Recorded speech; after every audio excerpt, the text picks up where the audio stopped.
Hello there and welcome to another episode of Quick History. Today we're going to be looking at the Battle of Passchendaele. As always, there is a free handout in the description for you to use.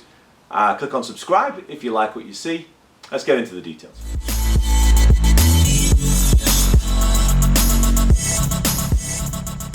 The Battle of Passchendaele, often known as the Third Battle of Ypres, took place between July and November in 1917.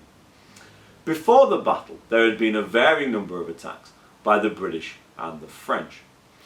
Britain had pushed back the Germans at Messines and at Arras, and the Canadians, fighting on behalf of the British Empire, had been successful in taking Vimy Ridge.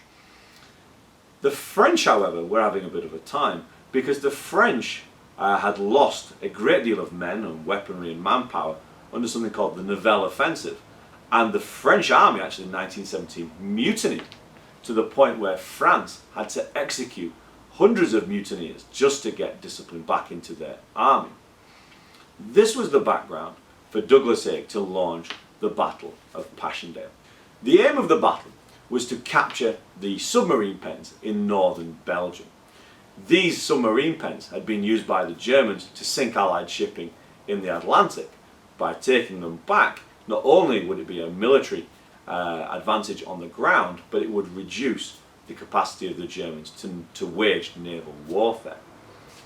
Just like at the Battle of the Somme, Haig begins his offensive by firing shells at the German lines. He fired 1 million at the Battle of the Somme. He fires 4.5 million at the Battle of Passchendaele in just 10 days using 3,000 guns.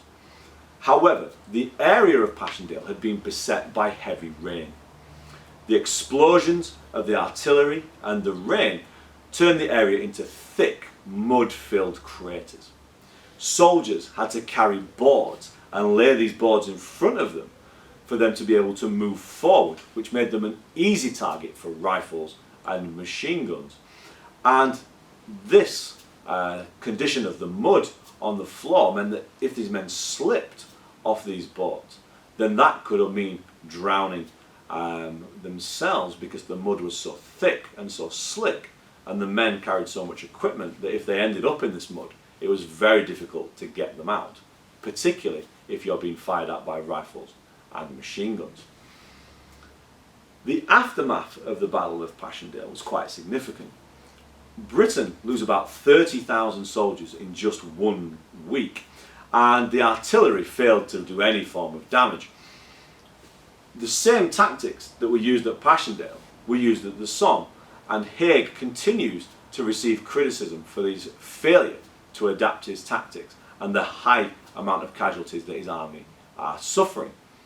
Britain did make some advances at the Battle of Passchendaele. They take about 8 kilometres worth of land, but the cost of 400,000 dead or wounded was an obvious counteract to that advance. Was 8 kilometres of land worth 400,000 dead and injured?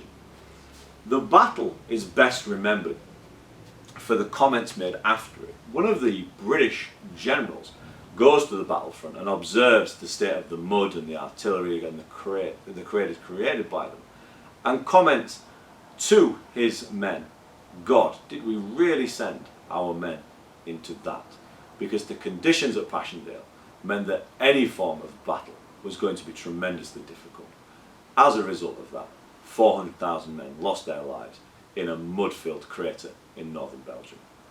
As always, there is a link in the description for a free handout. Make sure you click on subscribe. In the next video, we're going to be looking at the Battle of Gallipoli. I'll see you there.